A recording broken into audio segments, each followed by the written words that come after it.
3 invités avec nous chaque soir pour décrypter les mouvements de la planète marché. Alain Pitous est avec nous ce soir, Senior Advisor ESG. Bonsoir Alain. Bonsoir. Merci d'être là. Merci à David Calfon d'être avec nous également. Bonsoir David. Bonsoir. Vous êtes le président de Sanso Longchamp Asset Management désormais. Et Thomas Friedberger à nos côtés enfin. Bonsoir Thomas. Bonsoir. Directeur général adjoint de Tikeo Capital. Merci beaucoup messieurs d'être là. Ravi de vous retrouver dans cette ambiance de rentrée. Un peu nerveuse, je le disais David. Qu'est-ce qui génère ce stress de rentrée sur les marchés?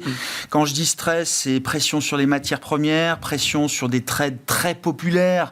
On parle du Nasdaq, on parle de la tech américaine, la question des devises également qui s'est invitée dans le jeu des marchés depuis quelques semaines maintenant avec la question du yen. Qu'est-ce qui provoque ces mouvements et d'où vient ce stress? En fait, on peut rappeler que les marchés ont quand même tendance à être assez monomaniaques. Donc, on a eu plusieurs mois, voire années pendant lesquelles on s'est concentré uniquement sur l'inflation. Et là, en fait, le marché vient de changer de focus. Maintenant, on ne parle plus que d'emploi. C'est le discours de Jackson Hole, où Powell a été très clair en disant bon, l'inflation, c'est plus un problème. En revanche, l'emploi, c'est en train de se dégrader, etc. Le sujet clé, c'est, on est toujours dans ce débat, est-ce que on rentre dans une récession dure aux États-Unis et donc dans le reste du monde, ou bien est-ce qu'on arrive à faire ce fameux soft landing, cet atterrissage en douceur de l'économie, que tout le monde appelle de ses voeux, mais qui malheureusement, historiquement, ne s'est pas souvent produit. Donc c'est un petit peu ça le sujet. Alors après, quand on regarde donc, ce changement de focus, il a été assez brutal, quand même malgré tout. Personnellement, et d'ailleurs au sein de l'équipe chez Sanso Longchamp, on est assez surpris de voir que tout d'un coup, tout le monde s'émeut de l'ISM qui serait passé avec ce fameux 47,5, etc. Nous, on s'est regardé, on s'est dit, mais... Donc c'est l'ISM, la grande enquête manufacturière publiée tous les mois aux États-Unis, qui est tombée hier pour le mois d'août. Exactement. Et on s'est juste regardé, on s'est dit, mais en 2022 et en 2023, l'ISM a passé... toute l'année, sous les 50, personne ne s'en est ému. Et là, tout d'un coup, on est à 47,5, et là, c'est la fin du monde, ça veut dire que tout s'écroule, etc. Donc ça, on est un peu perturbé par tout ça, parce que ce que nous dit le marché, effectivement, c'est qu'il y a de la nervosité. Il y a un message de prudence qui est envoyé par les marchés, quand on voit les leaders se faire challenger. Ça, c'est un message qu'on doit écouter. Quand on voit Nvidia qui a une réaction négative aussi violente, quand on voit le secteur de la consommation de base qui commence à surperformer la tech, etc. Ça, santé, les télécoms, ce pas des secteurs dont on parle souvent depuis quelques années en tout cas. Ce sont des indicateurs qui doivent quand même nous dire, il faut être vigilant, il y a quelque chose qui est en train de se passer. Maintenant, quand on regarde véritablement ce qui est intégré aujourd'hui par les marchés, on peut prendre tout simplement les 200 points de base de baisse des taux qui sont déjà anticipés par les marchés. Pour la Fed, à 12 mois. À 12 mois. Exactement. Le marché estime qu'en 12 mois, la Fed va passer ses taux de 5,25, 5,50 à 200 points de base de moins. Exactement. Et nous, on trouve ça quand même très agressif. Ça voudrait dire qu'on rentre véritablement dans une récession déjà pure et dure. Et à aujourd'hui, il n'y a quand même rien qui permet de dire que la récession va être aussi dure que ça. Donc donc on est un peu partagé par tout ça. Après, et juste pour conclure cette introduction, mais il y a aussi quelque chose qui nous interroge également, c'est que on a beau dire que le marché est nerveux, etc. Quand on regarde le marché du crédit, on trouve des spreads qui sont quand même très très serrés. Donc le spread, c'est la rémunération du risque pris. Ces spreads, il n'y a plus grand-chose. Donc ça, c'est déjà un premier point. Les marchés actions, on ne peut pas dire qu'ils ne sont pas chers. Ils sont sur des valorisations qui sont pas encore extrêmes, mais c'est quand même bien valorisé. Les US, le S&P se paye 25 fois aujourd'hui, peut-être, les profits? C'est cet ordre-là, je crois. À peine en dessous, oui. À peine en dessous. C'est ça. Non, oui. C'est l'ordre de grandeur. C'est l'ordre de grandeur, exactement. Donc ça aussi, ça nous incite quand même un petit peu, entre le message de prudence qui est envoyé par les marchés, je comprends. Des niveaux de valorisation qui sont quand même assez riches.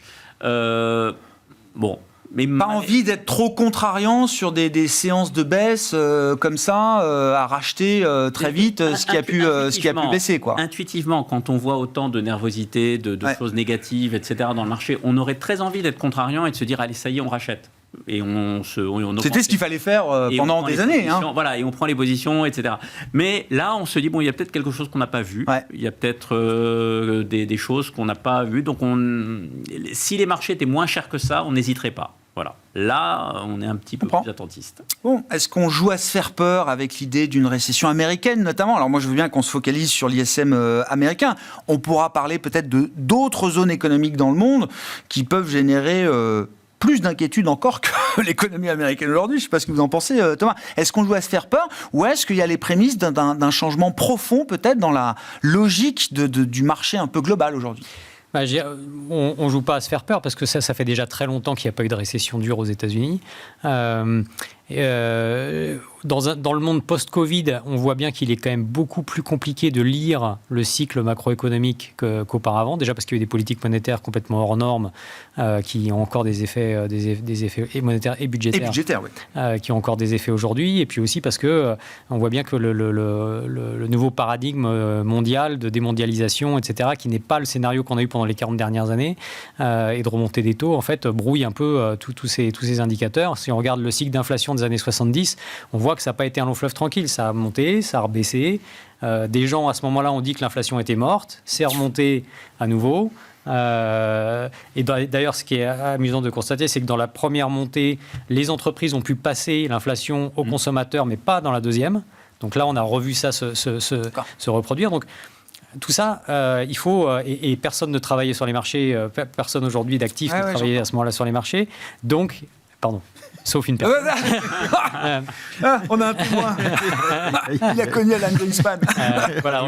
Après, il y a, au niveau valo, effectivement, je rejoins David, il y a le sujet valorisation qui amène de la nervosité parce qu'elles sont très élevées, que ce soit sur le crédit ou sur les actions. Moi, je trouve qu'il y a deux scénarios qui sont particulièrement agressifs qui maintiennent cet optimisme sur ces marchés-là. C'est les taux vont baisser agressivement et l'IA va sauver le monde, en gros.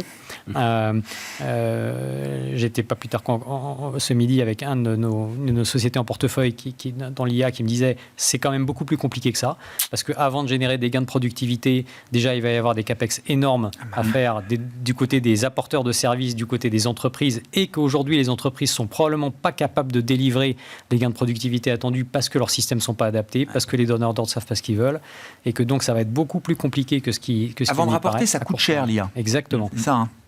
Et le marché est en train d'en prendre conscience d'une certaine manière aujourd'hui Ça, je ne sais pas, mais en tout cas, c'est sûr que ces deux éléments-là font que l'optimisme est quand même... moi, je trouve... Il y a de la complaisance encore, voilà, presque dans ce marché. Je comprends. Et puis après, il y a ce qui se passe sur les petites et moyennes sociétés qu'on voit à travers le non-coté, qui est quand même que, effectivement, c'est le fait qu'il y avait beaucoup de leviers dans le marché, que l'inflation a rogné les marges, c'est pas neutre. Et pour une entreprise, des entreprises qui sont mono-business, mono-pays, c'est maths règle de 3. Si vous avez une marge d'EBITDA de 20% et qu'à coût constant, votre chiffre d'affaires baisse de 10%, votre EBITDA il baisse de 50%. Et donc, en fait, ça se passe dans les entreprises qui ne sont pas capables d'adapter leur structure de coût. Ça crée de la difficulté, ça crée du stress. Et donc, il y a aussi ça à apprendre du non-côté. Et peut-être que le côté regarde ça et se dit... ça peut arriver aussi à des boîtes côté, quoi. Enfin, oui, ça peut se... Enfin, c'est des entreprises qui opèrent parfois dans les mêmes secteurs, etc. Certaines sont cotées, d'autres ne le sont pas. Mais elles peuvent avoir les mêmes problématiques. Évidemment. Oui. Mais... J'entends, ouais. Alain, qu'est-ce qui vous intéresse dans cet épisode de stress de marché qu'on peut relier d'ailleurs au 5 août ? Est-ce que c'est une forme de réplique qu'on vit ?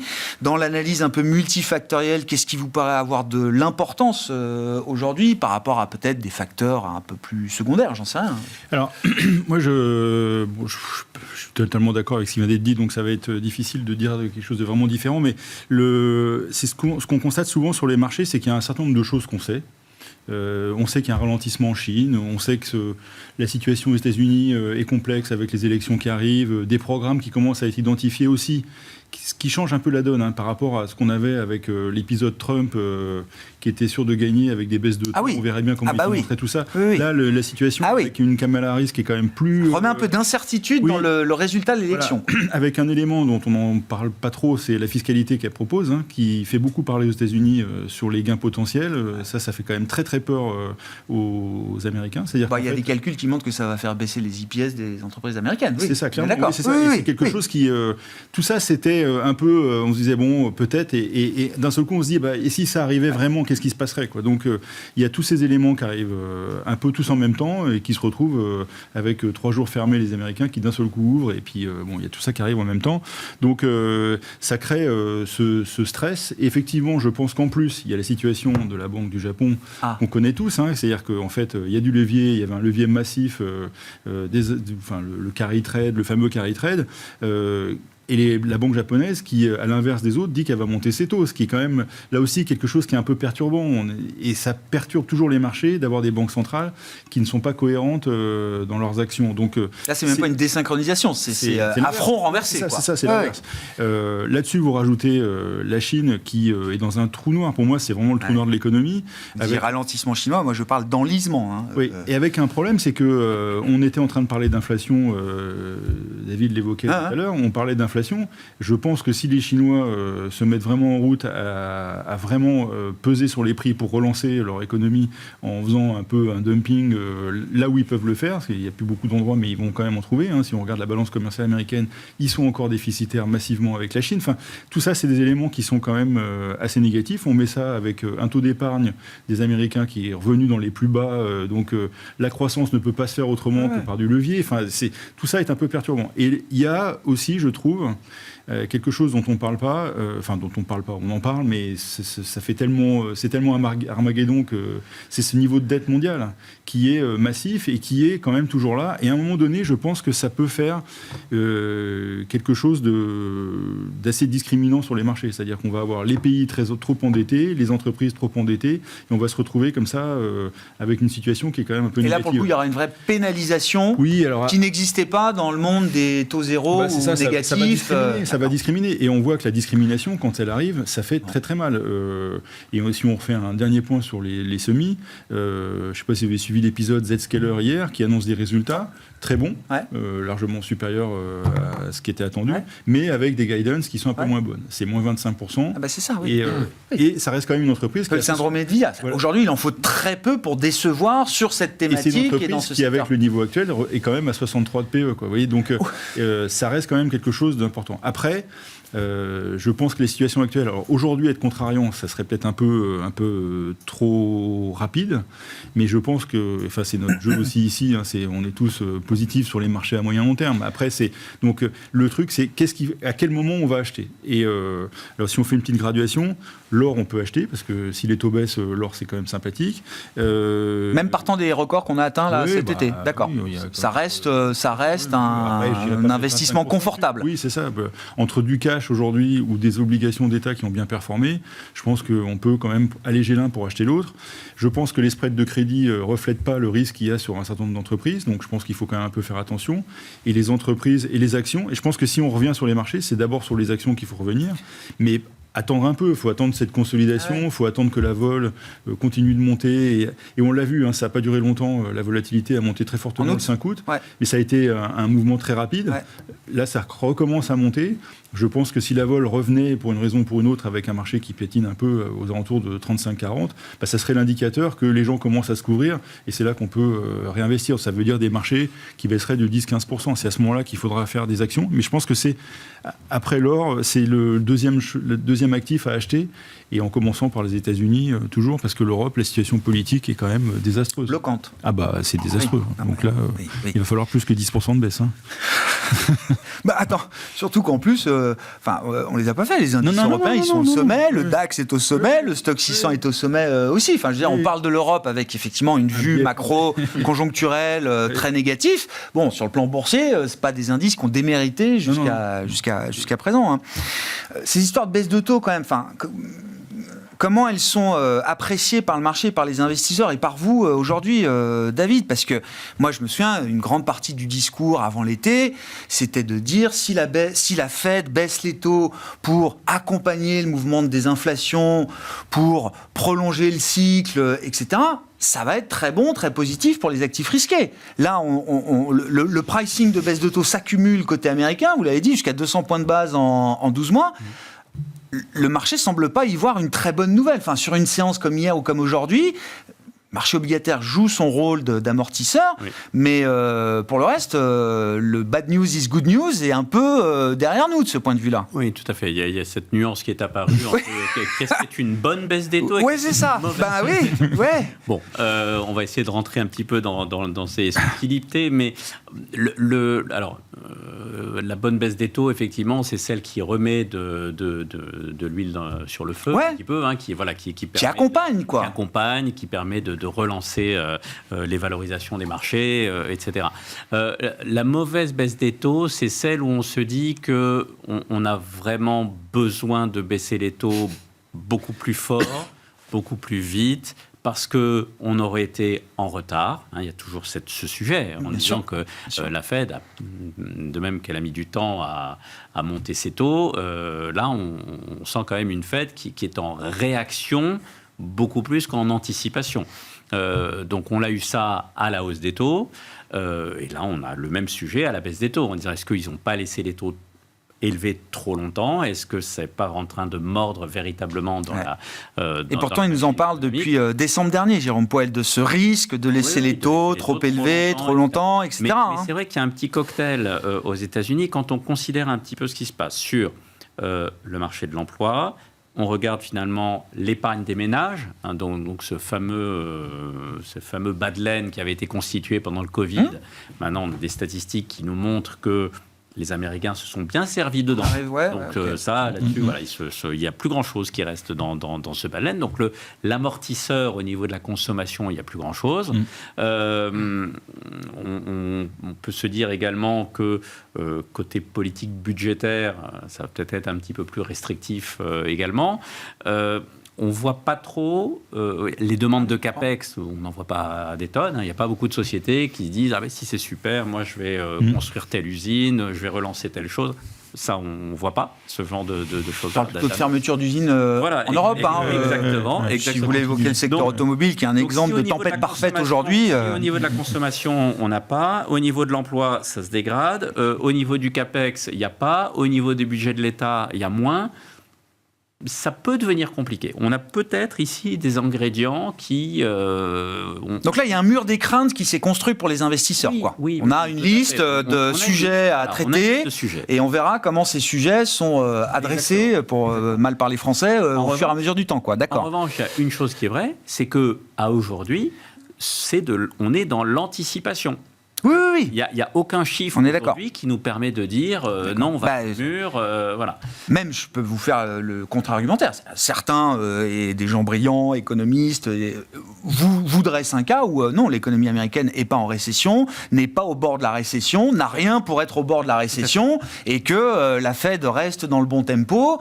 On s'en apercevra au fur et à mesure, mais que la Fed est en capacité de délivrer effectivement la licorne absolue, la rareté suprême, le soft landing. Je rejoins un petit peu Alain, on dit qu'on est à la recherche de points d'entrée. C'est un petit peu l'état d'esprit dans lequel on est actuellement.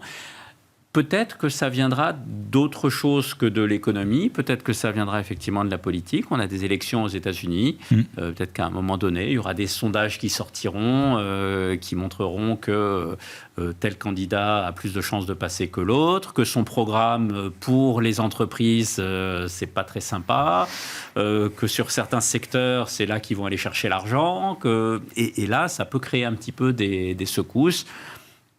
Sachant que quand on regarde, sans vouloir faire de politique, on voit que chaque candidat aux États-Unis va amener son lot de turbulences. C'est-à-dire il y a une candidate qui va monter les impôts de certains trucs, il y en a un autre qui va nous apporter une guerre commerciale et une guerre tarifaire qu'on a déjà. Et puis à l'arrivée, c'est quand même du déficit dans les deux cas. J'ai pas vu beaucoup de volonté de consolidation budgétaire, que ce soit côté démocrate ou républicain. Exactement.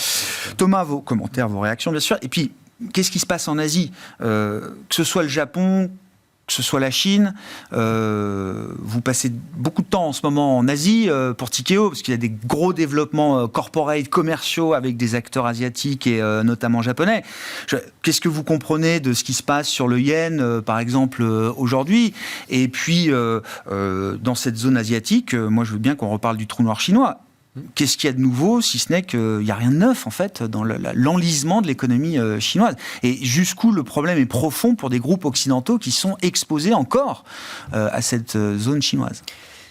Alors sur le Japon, les deux cas sont assez différents. Oui, sur oui, le Japon, oui. c'est le fait qu'il y a une inflation aujourd'hui au Japon de 3% qui oblige la Banque du Japon à remonter ses taux. Et donc on est de nouveau dans un environnement de taux positif au Japon. Le 10 ans, je crois, était à 1%.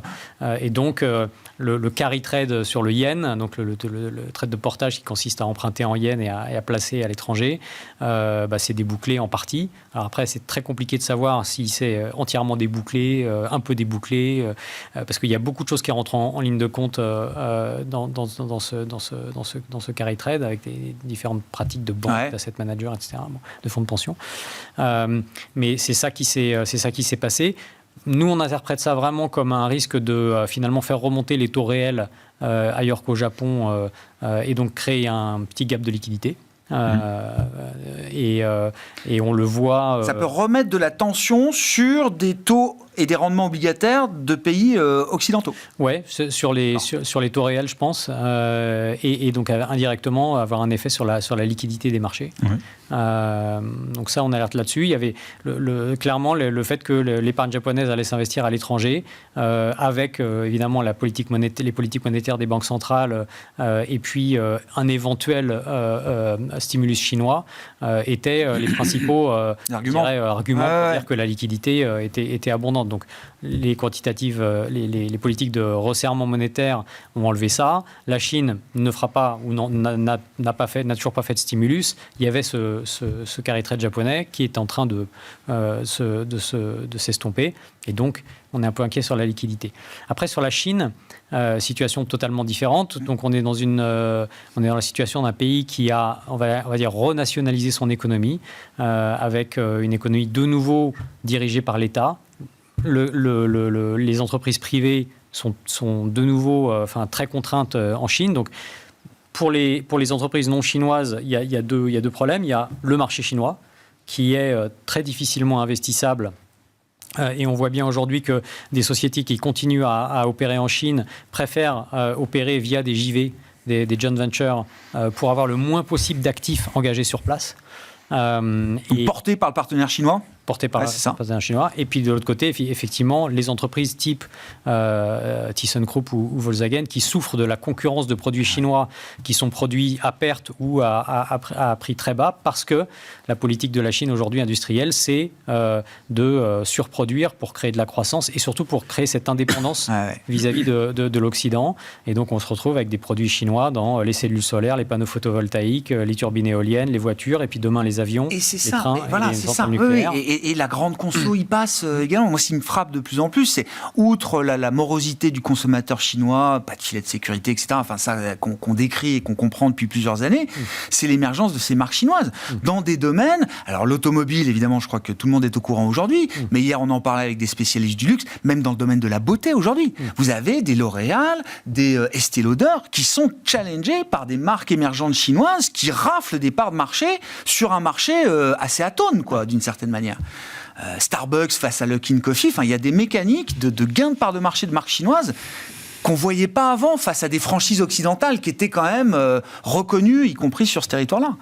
Oui, voilà, elles sont compétitives, mais après, il faut regarder comment elles sont compétitives et le cas échéant, sanctionner quand c'est de la compétition, quand c'est du dumping, quoi. Et donc, c'est ce que font les États-Unis et l'Europe, on voit que ça menace quand même certains secteurs en Europe. Et donc ça ça contribue à gripper aussi la machine dans certains secteurs, à exporter de la déflation, à créer si ça n'en exporte pas, à créer du protectionnisme pour justement pas que ça en crée. Et on voit que c'est un frein à la croissance des résultats des sociétés sur le long terme. Quoi. Bien sûr. Et le commerce entre l'Europe et la Chine, au début d'une forme d'escalade, là, les premières mesures qu'on peut prendre sur l'automobile, c'est comparé à ce que fait le Canada ou les États-Unis, on ne joue pas dans le même cours. Les enjeux sont aussi différents. Il n'y a pas une voiture automobile chinoise qui se vend sur le marché américain aujourd'hui. Donc, on peut mettre 100% de tarifs. Mais il y a l'idée d'une escalade de guerre commerciale qu'on n'avait pas vu encore menée par l'Europe, en tout cas. C'est très complexe, c'est très politique, on ne sait pas. Il y a des enjeux très différents. Je pense que les industriels allemands ne sont pas très chauds pour mettre des tarifs parce que, évidemment, les entreprises chinoises sont, ou étaient en tout cas jusqu'à présent, leurs clients. Aujourd'hui, sont plutôt des concurrents très compétitifs avec des bases d'actifs plus neuves, un savoir-faire, on le voit dans les voitures, qui n'a rien à envier au savoir-faire européen. Mais voilà, donc l'Europe, c'est quand même pas ultra homogène non plus. Non, on connaît les... Mais c'est sûr que s'il n'y a pas de... ça peut menacer certaines entreprises, certains secteurs. Bon, les parts de marché des constructeurs occidentaux automobiles européens, donc allemands, avant Covid, c'était 2 tiers de parts de marché en Chine, c'est tombé à 1 tiers. Ça va à une vitesse quand même phénoménale. Après, comment on se défend de ça, je pense que la première réponse, effectivement, c'est les barrières douanières, c'est-à-dire qu'on met des tarifs et puis on espère que ça va aller. Je pense que c'est une mauvaise réponse parce que les Chinois s'adapteront à des barrières et on ne les mettra pas assez haut pour que ça règle le problème. On sera content qu'ils viennent construire des usines en Europe à un moment. Si nous on enferme, peut-être que le trade va se faire comme ça. Mais ça, c'est défaitiste, ça, parce qu'en fait, c'est admettre que c'est fini, on ne produit plus la technologie en Europe. Je pense que Volkswagen le dit. Je sais. On n'est plus Volkswagen en Allemagne, 300 000 personnes, on n'est plus compétitif. Le patron de Deutsche Bank, Christian Sewing aujourd'hui, qui fait la leçon aux Allemands en disant les Allemands travaillent pas assez. Non mais les Allemands travaillent pas assez. Oui, je sais. Mais alors, je pense que la prochaine réponse que feront les politiques, ce sera de mettre des quotas. C'est-à-dire qu'en fait, pour empêcher, pour donner du temps à l'économie européenne, en particulier, les Américains c'est autre chose, mais les Européens devront faire un truc comme ça. Je pense que c'est la prochaine étape. Ce qui permet en plus de coincer les Chinois avec des stocks monstrueux, parce qu'ils sont quand même avec des stocks non négligeables et ils vont être pendus si c'est ça. Donc, ça sera une manière de faire de la rétorsion, parce que construire des usines chinoises en Europe, je pense que c'est la fin de l'économie européenne, quoi. Donc, je pense pas que ça soit... On a bien construit des usines japonaises, fut un temps... Oui, mais ça, c'est autre chose. Enfin, c'est fini. Fini. C'est autre chose. D'accord. Et puis, les Japonais, ils voulaient pas détruire notre système. Plus dans la même équipe. Voilà, c'est ça. C'est ça. Les Japonais, ils voulaient pas détruire notre système, ce qui n'est pas le cas des Chinois. Donc, et alors, il y a des usines de constructeurs automobiles chinois qui s'implantent et qui vont s'implanter en Europe. Ça, le mouvement, il est quand même là. L'autre point de la Chine, c'est, on voit l'urgence sur laquelle ils sont, c'est qu'ils ont un problème démographique majeur. C'est-à-dire que pour la première année 2024, ça va être une année où il y aura plus de décès chinois que de naissances. Dans un pays où personne ne veut aller habiter, c'est-à-dire qu'ils ne peuvent pas compter sur l'immigration, ils ont un problème immobilier qui les condamne pour les 10 prochaines années à avoir des politiques à la godille pour essayer de s'adapter. Donc ils annoncent des baisses des taux, mais bon, qu'est-ce que vous voulez consommer si vous avez pas, si vous êtes déjà endetté, si vous êtes déjà... Non, mais tout ça est très bien renseigné, documenté depuis des années. Sauf qu'effectivement, le mur se rapproche et rien ne change de ce point de vue-là. Et puis en plus, c'est ce que vous disiez tout à l'heure, c'est le fait de nationaliser l'économie, c'est rarement bon signe. Alors les asset managers, écoutez bien ce qu'ils font en Chine. Je ne sais pas si vous avez suivi l'histoire, ça fait un moment que les Chinois resserrent les asset managers en Chine. Là, la nouvelle d'aujourd'hui, c'est qu'ils ont demandé aux sociétés de gestion que les hauts cadres rendent de l'argent sur 5 ans sur les salaires perçus sur les 5 dernières années qui étaient très connus. Voilà, je dis ça. Je sens une inquiétude côté asset management. Non, mais c'est pour dire que même LFI n'avait pas pensé à ça. Donc, on y est quand même sur un truc qui est pas quand même... trop fort, donnez pas d'idée. Mais oui, il y a un membre du parti dans les conseils d'administration depuis plusieurs années, etc. Ça peut pas déboucher sur quelque chose de très positif. Sur la rotation du marché boursier, je veux bien qu'on y revienne un peu, David. Alors effectivement, il y a à la fois peut-être le pic de la hype atteint autour de l'IA, de Nvidia, etc. Face à ça, vous citiez quelques secteurs. Alors, la conso de base, la santé, les télécoms, l'assurance aussi en Europe. C'est des secteurs... alors que l'automobile était leader, boursièrement parlant, en Europe jusqu'à avril, peut-être. Le secteur automobile a fait 50% de baisse, grosso modo, depuis les points hauts.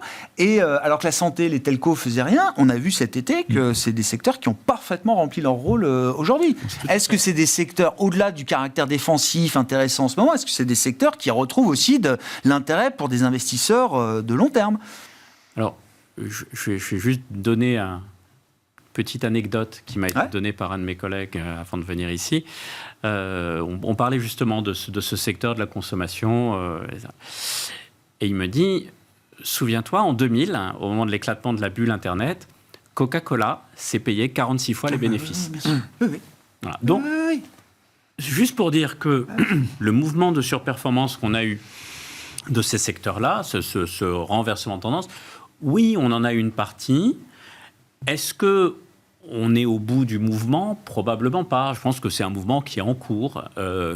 Ça peut durer plus longtemps. En tous les cas, on est sur ces secteurs-là, on n'est pas encore sur les valorisations un peu extrêmes qui nous disent non, mais bon, ça y est, c'est fini. Voilà. Effectivement, quand on voit un Coca-Cola qui se paye 46 fois les bénéfices, on peut se dire qu'il y a peut-être un peu une exagération. Mais on a été peut-être sur ce genre de niveau il y a pas si longtemps que ça. Post-Covid, on avait toutes ces valeurs staples, Coca, Kraft, etc., qui se payaient effectivement comme des valeurs d'hypercroissance à un moment. Tout à fait. Donc effectivement, je pense que ça prône effectivement pour en tous les cas un rééquilibrage des portefeuilles. Ce qui, d'ailleurs, devrait faire du bien au monde de la gestion active, parce que je rappelle que essayer de surperformer des indices lorsque tout est concentré sur cette valeur, c'est très, très, très compliqué. Donc, Nvidia, si vous voulez suivre le marché, il faut en avoir 6% dans le portefeuble. Donc, voilà, pour une ligne, c'est beaucoup. Voilà. Quoi. Et on est juste neutre. On est juste neutre. Il y a toutes les autres derrière. Donc, il y a des vrais sujets. Et donc, que le marché s'élargisse à nouveau et qu'on voit d'autres secteurs prendre un petit peu le leadership, nous, on trouve ça très sain. Et c'est plutôt de très bon signe. Un marché, un indice qui est tiré uniquement par un secteur, voire pire encore, un groupe de 5-6 valeurs. Très connectées entre elles, en plus. C'est sûr. Il n'y a pas diversification, là aussi, c'est un de vos maîtres mots, Thomas. Est-ce que ça paye aujourd'hui? Je voyais quand même le S&P 500 écoutes pondéré a très bien fait dans la phase de reprise post-5 août et a battu un record, je crois, il n'y a pas très longtemps, un plus haut historique. Plus que diversification... Le mot que j'aime bien prononcer, c'est sélectivité. Voilà. Je préfère être sélectif que diversifié. Parce que, encore une fois, avec ce mouvement de démondialisation, ce mouvement de remontée des taux, les taux vont rebaisser un petit peu. Mais la diversification géographique, vous dites, n'est pas forcément... Je ne suis pas sûr. D'accord. Je ne suis pas sûr. J'entends. Je préfère prendre des paris sélectifs. Que de, comme on dit dans le venture répandre capital, trop, spray and pray. C'est très clair. Ça, c'est la ligne d'un Warren Buffett, quoi. Il a toujours été assez anti-diversification, Warren Buffett. Il est en train de vendre pas mal, d'ailleurs, au passage. Il est en train de vendre pas mal. Petite parenthèse. Dans des gros noms, qui ont fait sa fortune et sa gloire, en partie. Nous, on est assez persuadés qu'on rentre dans une période de croissance faible dans le monde, parce que moins optimisée. Il y aura moins de possibilités de créer de l'efficience en allant produire à l'autre bout du monde. Il y aura moins de possibilités de créer du levier en mettant beaucoup de leviers avec un environnement de taux réel qui sera un petit peu plus élevé, etc., etc. Et que donc, dans un environnement de croissance faible, il faut savoir prendre des paris et identifier ce qu'on pense être des secteurs de croissance forte. Voilà. Et donc, ça veut dire être sélectif plus que diversifié. Oui, j'entends. Pour rebondir un peu sur la vision, la perspective macro que vous avez du monde de demain, quand vous entendez Jérôme Powell dire que l'inflation n'est plus un sujet, comment vous prenez ce message ? À la fois, il est bien obligé d'acter du mouvement de désinflation qui a été spectaculaire, d'essayer d'être un peu forward-looking aussi sur la situation, mais comment vous entendez ce message ? L'inflation n'est plus un problème. jusqu'au jour où elle le redeviendra. Je pense qu'il parle à court terme. J'ai pas le contexte dans lequel il a dit ça. C'était Jackson Hole il y a 10 jours. Non, mais enfin, le marché du travail est peu une source de génération d'inflation aujourd'hui. Les tensions s'évaporent sur le marché du travail. C'est plus un sujet de préoccupation immédiat, effectivement, à ce stade. Probablement dans le contexte d'une baisse des taux en septembre. Je pense que c'est ça l'idée. Très clairement. Parce que dire que l'inflation n'est plus un sujet à horizon quelques années, bon, peut-être qu'il a une grosse conviction ou de l'information qu'on n'a pas. Moi, je dirais pas ça parce que, encore une fois, la démondialisation, c'est inflationniste, la transition énergétique, c'est inflationniste, la devise chinoise forte, c'est inflationniste. Regardez les coûts de fret encore dans le canal de Suez. Aujourd'hui, c'est très cher. Dans le canal de Panama, pour des raisons de niveau d'eau, il y a un trafic qui est perturbé parce que le changement climatique fait que le niveau d'eau est plus bas. Vous avez toutes ces poches qui s'accumulent. Oui. Les coûts d'assurance sont beaucoup plus élevés parce que la sinistralité climatique commence à impacter les primes d'assurance pour les corporates. Tout ça, c'est inflationniste. Ce qui est d'ailleurs un peu bizarre dans ce moment de politique monétaire, c'est que Jérôme Powell endosse, en tout cas dans son discours de Jackson, une position assez agressive avec une économie qui tourne encore à 3% de croissance, deuxième estimation pour le PIB américain au deuxième trimestre. C'est peut-être le passé, mais c'est quand même un passé très récent.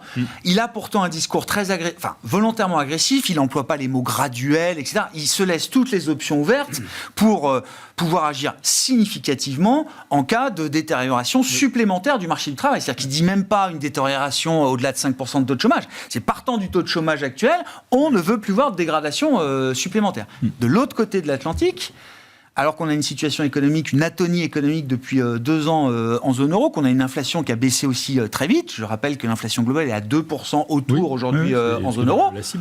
Une BCE qui partait toute seule en juin et tout le monde qui applaudissait en disant « ça y est, enfin, ils ont compris, etc. » pour la retrouver en septembre, avec Isabelle Schnabel qui dit « oh là, très progressif, très graduel, dès qu'on commencera à approcher de la limite supérieure du taux neutre, il faudra tout de suite arrêter, regarder ce qui se passe, etc. » Enfin, voilà. On retombe dans ce biais structurel. Moi, je pense que c'est une source d'inquiétude des marchés. C'est-à-dire qu'en fait, le marché pousse aussi pour que les banques centrales agissent plus rapidement.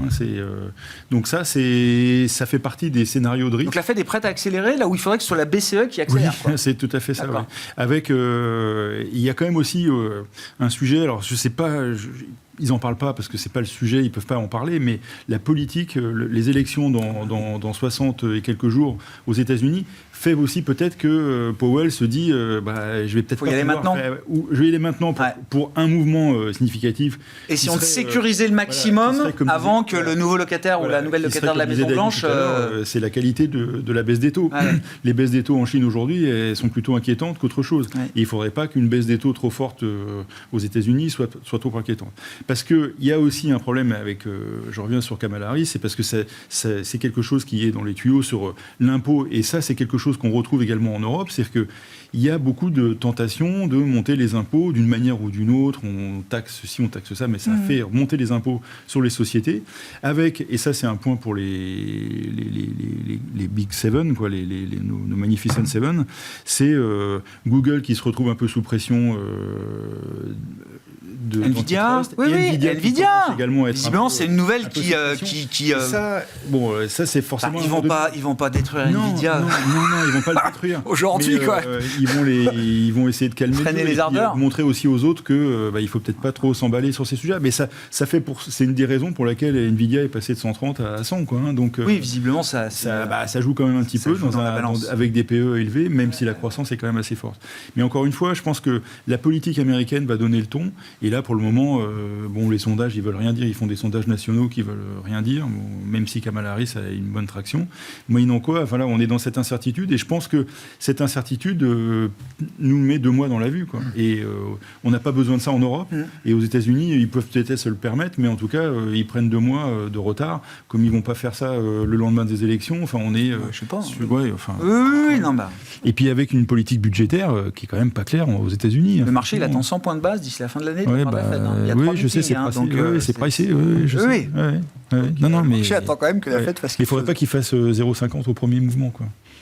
Je pense que J'ai vu que la Proba a bien remonté là. Ouais, je sais, les ouvertures de poste là. J'ai peur que ça perturbe un peu les investisseurs plutôt qu'autre chose. Parce que là aussi, on parlait de Jackson Hole, mais au moment de Jackson Hole et depuis Jackson Hole, les indicateurs se sont un petit peu détériorés. Donc c'est pour ça que le marché il met un peu de pression aussi. Vous voyez, il y avait une première baisse des taux qui était logique avec les informations qu'on avait. Là, c'est un peu, il faut aller peut-être un peu plus loin. À ce stade, pour finir là-dessus, David, la probabilité du jour nous dit que 50 points de base tient la corde peut-être pour le 18 septembre prochain du côté de la Fed. Dans l'état actuel des choses, aujourd'hui, ce serait une nouvelle rassurante ou pas forcément ?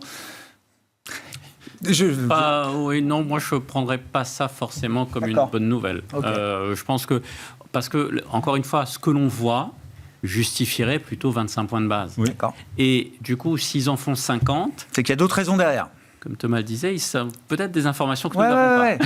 Non, c'est peut-être une motivation liée au calendrier politique qui pourrait les forcer aussi à agir un peu plus vite, mais ce qui ne serait pas forcément bien perçu d'ailleurs par les marchés. C'est tout à fait leur rôle. Donc, Bon, rendez-vous avec tous les épisodes de politique monétaire devant nous, la BCE la semaine prochaine et la suivante, la Réserve fédérale américaine. On notera aujourd'hui dans le G7 que la Banque du Canada, qui a dû partir peut-être la première, je pense, avant la Suisse. Avant la Suisse, ils en sont à la 3e baisse de taux. Bon, économie très pétrole, proche des États-Unis, voilà. Mexique aussi a commencé à baisser les taux de l'autre côté. Enfin, voilà. Les taux se resserrent. Bon, merci beaucoup, messieurs. Merci d'avoir été les invités de Planète Marché ce soir. David Calfon, Sanso, Longchamp Asset Management, Alain Pitous, Senior Advisor ESG et Thomas Friedberger, Tikeo Capital.